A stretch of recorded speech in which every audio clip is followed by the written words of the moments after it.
কাজের প্রলোভন দেখিয়ে কম বয়সী মেয়ের সঙ্গে তৃণমূল নেতার নোংরামির অভিযোগ। ফের শাসক দলের নেতার বিরুদ্ধে উঠল একের পর এক অভিযোগ। আর সেই মামলায় তৃণমূলের শ্রমিক সংগঠন আইএনটিটিইউসির প্রাক্তন জেলা সভাপতি রাকেশ শীলের বিরুদ্ধে হুলিয়া জারি করেছে আদালত। এই ঘটনা খাস কেন্দ্রীয় মন্ত্রী সুকান্ত মজুমদারের গড়ে।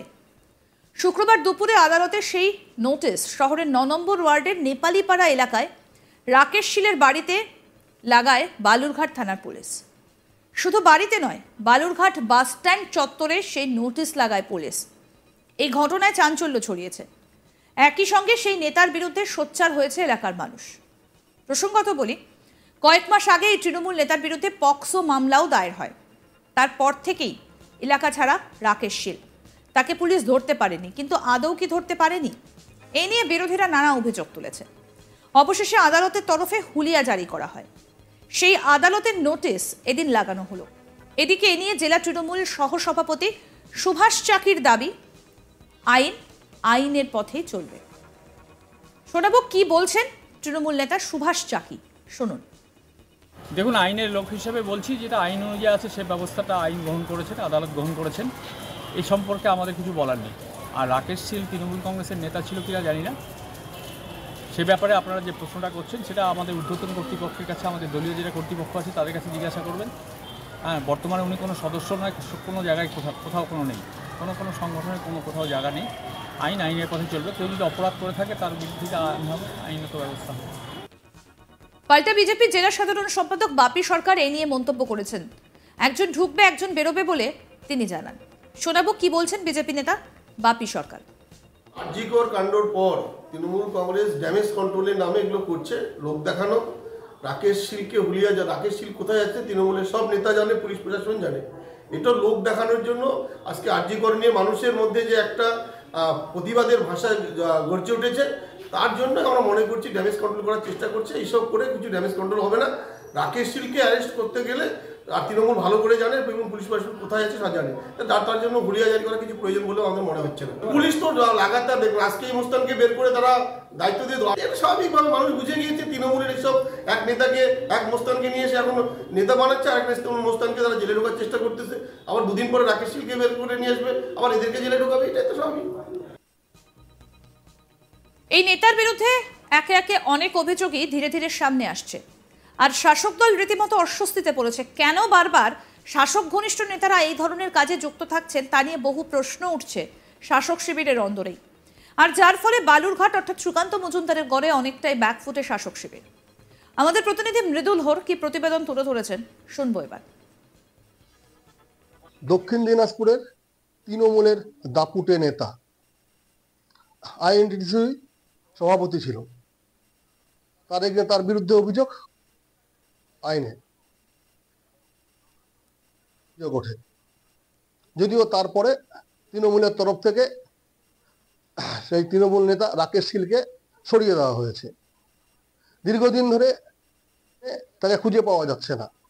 অবশেষে আজকে বালুরঘাট আদালত থেকে রাকেশ শীলের এগেনস্টে হুলিয়া জারি করা হলো। শহরের বিভিন্ন জায়গাতে পোস্টার লাগানো হলো, নোটিশ ঝুলানো হলো। ও শ্রমিক সংগঠনের যে এলাকা, বাস স্ট্যান্ড, সেই সমস্ত জায়গাতে, টোটোর গায়ে, রাকেশ শীলের বাড়িতে, বিভিন্ন জায়গাতে আজকে হুলিয়া জারির নোটিশ ঝোলানো হলো। এই ঘটনায় দক্ষিণ দিনাজপুর সহ বালুরঘাট শহরে আর চাঞ্চল্য। যদিও তৃণমূলের তরফ থেকে বলা হয়েছে যে আইনের পথেই চলবে, রাকেশ শীল এখন কোনো পদে নেই। পাশাপাশি বিজেপির তরফ থেকে বলা হয়েছে আরজিকর কাণ্ডের পরেই আরো বোঝা যাচ্ছে যে তৃণমূলের কি অবস্থা, এবং জুনিয়র ডাক্তারকে সব ক্ষেত্রে দেখা যাচ্ছে তৃণমূল জড়িত। এবারে দেখার যে হুলিয়া জারি করার পরে পুলিশ কতদিনে তাকে খুঁজে পায়। যদিও বিজেপির অভিযোগ যে পুলিশ সব জানে রাকেশ শীল কোথায় আছে। এবার দেখার যে এই হুলিয়া জারি, আদালতের তরফ থেকে হুলিয়া জারি করার পরে পুলিশ কতদিনে রাকেশ শীলকে গ্রেপ্তার করে।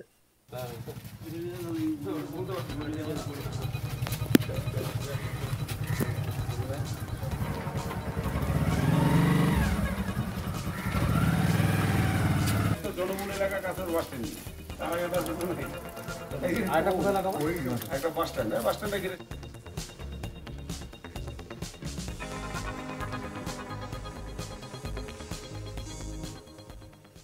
কাজের প্রলোভন দেখিয়ে কম বয়সী মেয়ের সঙ্গে তৃণমূল নেতার নোংরামির অভিযোগ। ফের শাসক দলের নেতার বিরুদ্ধে উঠল একের পর এক অভিযোগ। আর সেই মামলায় তৃণমূলের শ্রমিক সংগঠন আইএনটিটিইউসির প্রাক্তন জেলা সভাপতি রাকেশ শীলের বিরুদ্ধে হুলিয়া জারি করেছে আদালত। এই ঘটনা খাস কেন্দ্রীয় মন্ত্রী সুকান্ত মজুমদারের পরে। শুক্রবার দুপুরে আদালতের সেই নোটিশ শহরের ৯ নম্বর ওয়ার্ডের নেপালিপাড়া এলাকায় রাকেশ শীলের বাড়িতে লাগায় বালুরঘাট থানার পুলিশ। শুধু বাড়িতে নয়, বালুরঘাট বাসস্ট্যান্ড চত্বরে সেই নোটিশও লাগায় পুলিশ। এই ঘটনায় চাঞ্চল্য ছড়িয়েছে। একই সঙ্গে সেই নেতার বিরুদ্ধে সোচ্চার হয়েছে এলাকার মানুষ। জনমূল এলাকা কাছের বাস স্ট্যান্ড তার আগে তার পিছনে নেই। একটা বাস স্ট্যান্ডে ঘিরে প্রসঙ্গত বলি, কয়েক মাস আগে তৃণমূল নেতার বিরুদ্ধে পক্সো মামলা দায়ের হয়। তারপর থেকে এলাকা ছাড়া রাকেশ শীল। তাকে পুলিশ ধরতে পারেনি, কিন্তু আদৌ কি ধরতে পারেনি এ নিয়ে বিরোধীরা নানা অভিযোগ তুলছে।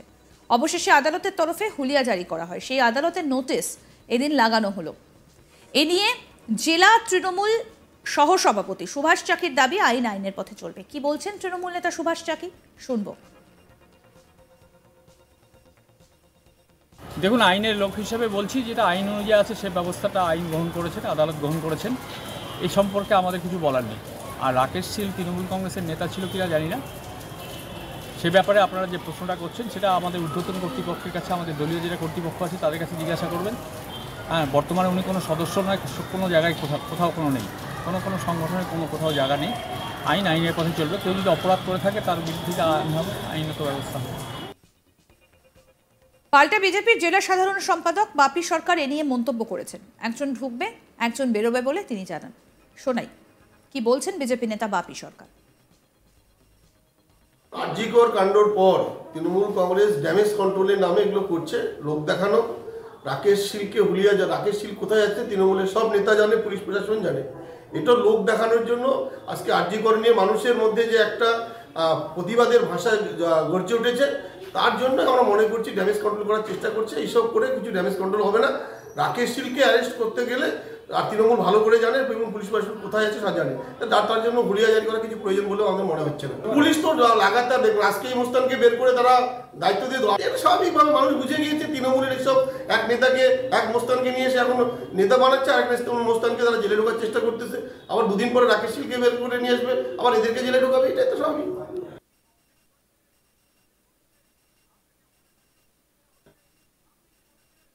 আরও আপডেট পেতে দেখতে থাকুন আজ তাক বাংলার ইউটিউব চ্যানেল, সাবস্ক্রাইব করুন।